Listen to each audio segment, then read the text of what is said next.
fa isan'ny nosingana ty fanambarana nataon'ny firondronam-beny eveka androany ity ihany koa moa ny fanamariana ny fahadimy amby roapolo taona na eveka ny monseigneur Dom Marie Arsène Razanakolona sy monseigneur Fulgence Sarabe Mahafaly. Hotoizantsika kosa ny Antsipriam-baovao sanatria tsy mpanohitra ny fivondronam-beny eveka eto Madagasikara raha nanao iny fanambarana androany iny ho ny filoalefitra fahafito eo anivon'ny anteny miram-pirenena sy teny ny randriana Soloniaiko. Tsy diso mihitsy mantsy ny fanoherana raha nanohitra ny politika ankapobeny izao fanjakana izao izay nitondrana fanakianana ka mitovy tamin'ny fanakianana nentin'ny fivondronam-beny eveka androany. Manana andraikitra andravan'ny governemanta araka izany ny filoham-pirenena rehefa hita fa azo sapahitanana ny tsy fahombiazana ho iatrany sy teny randriana Soloniaiko. Vaovao eo amin'ny sariny RTS Toliara. Mitovy tsy misy valaka amin'ny fanakianana entin'ny fanoherana ny fanakianana nentin'ny fivondronam-beny eveka eto Madagasikara tao anatin'ny fanambarana nataony androany ho ny filoalefitra fahafito filohan'ny mpanohitra eo anivon'ny anteny miram-pirenena sy teny randriana Soloniaiko androany.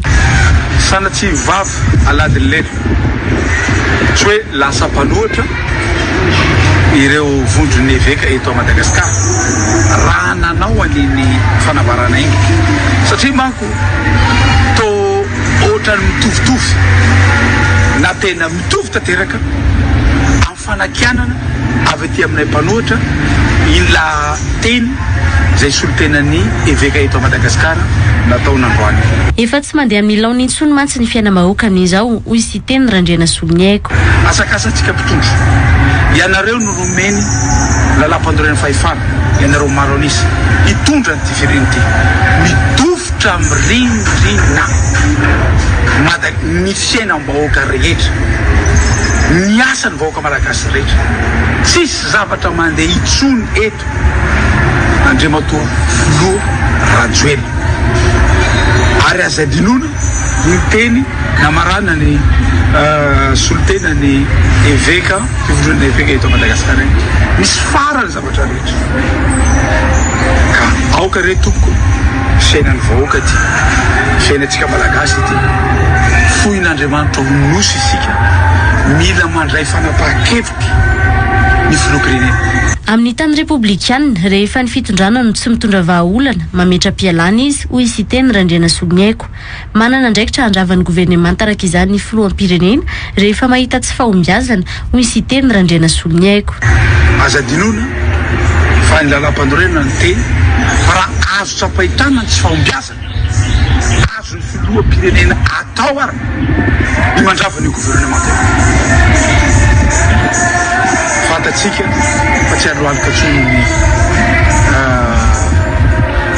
ny rano amin'izao fotoana izao fa tena midifotra ny loha mihitsy latsaka katarina ny firenena.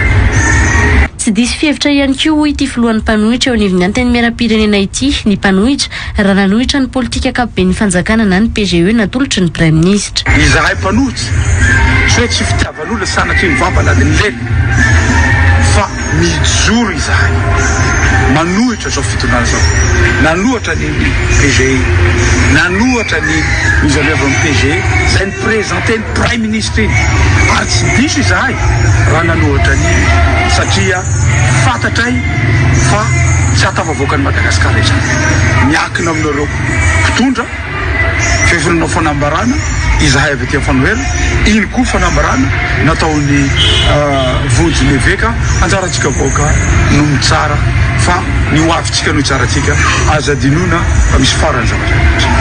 Isan'ny fanarovan'ny mpanohitra Donda Tabatra io fahoriana mianjady amin'ny vahoaka io raha ny fanamariana nataony sy teny randriana Soloniaiko.